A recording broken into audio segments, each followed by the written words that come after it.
Oh, hello there. I'm Belchen Cooper. In this class, I'll read to all of you Chapter 14 of Frankenstein, or The Modern Prometheus. Ass. Oh. Frankenstein, or The Modern Prometheus. Mary Wollstonecraft Godwin Shelley. Chapter 14. Some time elapsed before I learned the history of my friends.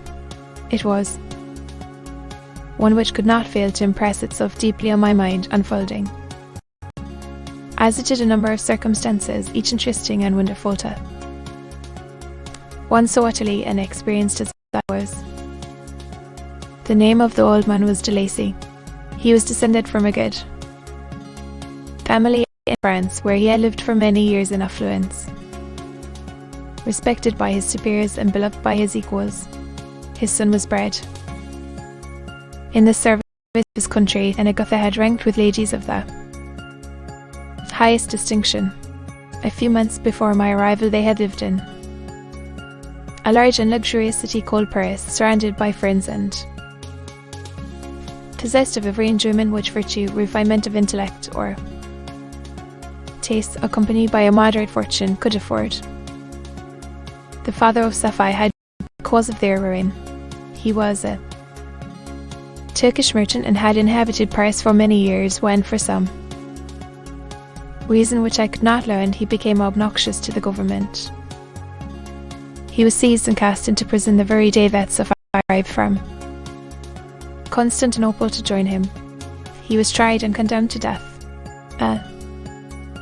Injustice of his sentence was very flagrant. All Paris was indignant, and it was judged that his religion and wealth, rather than the crime alleged against him, had been the cause of his condemnation. Felix had accidentally been present at the trial. Her and indignation were uncontrollable when he heard the decision of the court. He made, at that moment, a solemn vow to deliver him, and then looked around for the means, after many fruitless attempts to gain admittance to the prison. He found a strongly grated window in an unguarded part of the building, which lighted the dungeon of the unfortunate Mohammedan who, loaded with chains, waited in despair the execution of the barbarous sentence. Felix visited the grate at night and made known to the prisoner his intentions in his favour. The detective, amazed and delighted, endeavoured to kindle the zeal of his deliverer by promises of reward and wealth.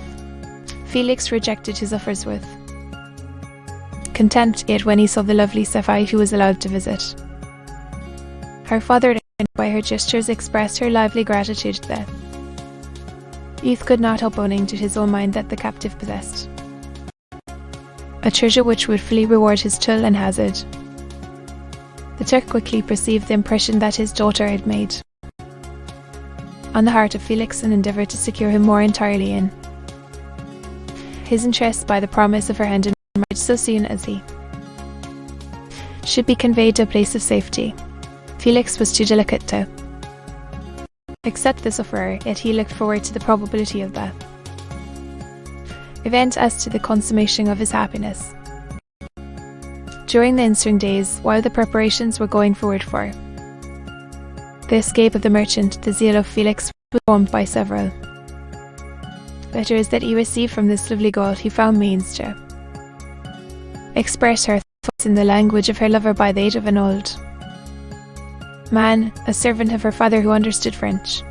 She thanked him in the most ardent terms for his intended services towards her parent, and at the same time she gently poured her own fate. I have copies of these letters, for I found means, during my residence in the hovel, to procure the implements of writing, and the letters were often in the hands of Felix or Agatha. Before I depart, I will give them to you. They will prove the truth of my tale, but at present, as the season is already far declined, I shall only have time to repeat the substance of them to you. Sapphi related that her mother was a Christian Arab, seized and made a Slaved by the Turks, recommended by her beauty, she had won the heart of the father of Sapphi, who married her. The young Gaul spoke in high end, enthusiastic terms of her mother, who, born in freedom, spurned the bondage to which she was now reduced. She instructed her daughter in the tenets of her religion and taught her to aspire to higher powers of intellect and an independent spirit forbidden to the female followers of Muhammad. This lady died, but her lessons were indelibly impressed on the mind of Sapphi, who sickened at the prospect of again returning to Asia and being immersed within the walls of her harem, allowed only to occupy herself with infantile amusements, ulcerated to the temper of her soul, now accustomed to grand ideas and a noble emulation for virtue. The prospect of marrying a Christian and remaining in a country where women were allowed to take a rank in society was enchanting to her.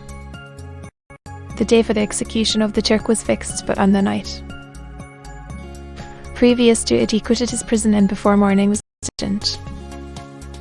Many leagues from Paris, Felix had procured passports in the name of his father, sister, and himself. He had previously communicated his plan to the former, who aided the deceit by quitting his house under the pretence of a journey, and concealed himself with his daughter in an obscure part of Paris. Felix conducted the fugitives through France to Lyons and across Mont Cenis to Lake Oran, where the merchant had decided to wait a favourable opportunity of passing into some part of the Turkish dominions. Sapphi resolved to remain with her father until the moment of his departure, before which time the Turk renewed his promise that she should be united to his deliverer, and Felix remained with them in expectation of that event, and in the meantime he enjoyed the society of the Arabian, who exhibited towards him the simplest and tenderest affection. They conversed with one another through the means of an interpreter, and sometimes with the interpretation of looks, and Sapphi sang to him the divine airs of her native country. The Turk allowed this intimacy to take place, and encouraged the hopes of the youthful lovers, while in his heart he had formed for other plans. He loved the idea that his daughter should be united to a Christian, but he feared the resentment of Felix if he should appear the quorum, for he knew that he was still in the power of his deliverer. If he should choose to betray him to the Italian state which they inhabited, he revolved 1,000 plans by which he should be enabled to prolong the deceit until it might be no longer necessary, and secretly to take his daughter with him when he departed. His plans were facilitated by the news which arrived from Paris. The government of France were greatly amazed at the escape of their victim, and spared no pains to detect and punish his deliverer. The plot of Felix was quickly discovered, and de Lacy and Agatha were thrown into prison. The news reached Felix and roused him from his dream of pleasure. His blind and aged father and his gentle sister lay in a nice home dungeon, while he enjoyed the free air and the society of her whom he loved. This idea was torture to him. He quickly arranged with the Turk that if the latter should find a favourable opportunity for escape before Felix could return to Italy, Sapphi should remain as a boarder at a convent at Lake Oran, and then, quitting the lovely Arabian, he hastened to Paris and delivered himself up to the vengeance of the war, hoping to free de Lacy and Agatha by this proceeding. He did not succeed. They remained confined for 5 months before the trial took place, the result of which deprived them of their fortune and condemned them to a perpetual exile from their native country. They found a miserable asylum in the cottage in Germany, where I discovered them. Felix soon learned that the Church Turk, for whom he and his family endured such unheard of oppression, on discovering that his deliverer was thus reduced to poverty and ruin, became a traitor to good feeling and honour, and had quitted Italy with his daughter, insultingly sending Felix a pittance of money to aid him as he said in some plan of future maintenance. Such were the events that preyed on the heart of Felix and rendered him, when I first saw him, the most miserable of his family. He could have endured poverty, and while this distress had been the meed of his virtue, he gloried in it, but the ingratitude of the Turk and the loss of his beloved Sapphi were misfortunes more bitter and irreparable. The arrival of the Arabian now infused new life into his soul. When the news reached Licorne that Felix was deprived of his wealth and rank, the merchant commanded his daughter to think no more of her, but to prepare to return to her native country. The generous nature of Sapphi was outraged by this command. She attempted to expostulate with her father, but he left her angrily, reiterating his tyrannical mandate.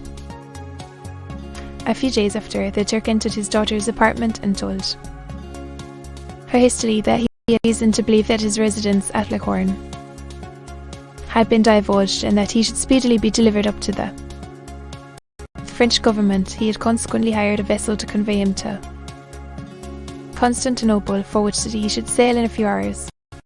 He intended to leave his daughter under the care of a confidential servant to follow at her leisure with the greater part of his property, which had not yet arrived at Licorne. When alone, Sapphi resolved in her own mind a plan of conduct that it would become her to pursue in this emergency. Her residence in Turkey was apparent to her. Her religion and her feelings were alike averse to it.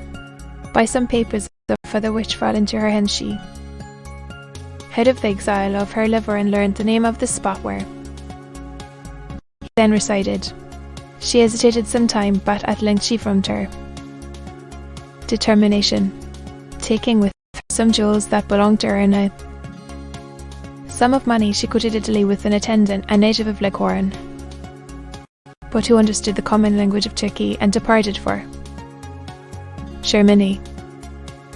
She arrived in safety in a town about 20 leagues from the cottage of de Lacy, when her attendant fell dangerously ill. Sapphi nursed her with the most devoted affection, but the poor girl died, and the Arabian was left alone, unacquainted with the language of the country, and utterly ignorant of the customs of the world. She fell, however, into good hands. The Italian had mentioned the name of the spot for which they were bound, and after her death the woman of the house in which they had lived declared that Sapphi should arrive in safety at the cottage of her lover. To be continued.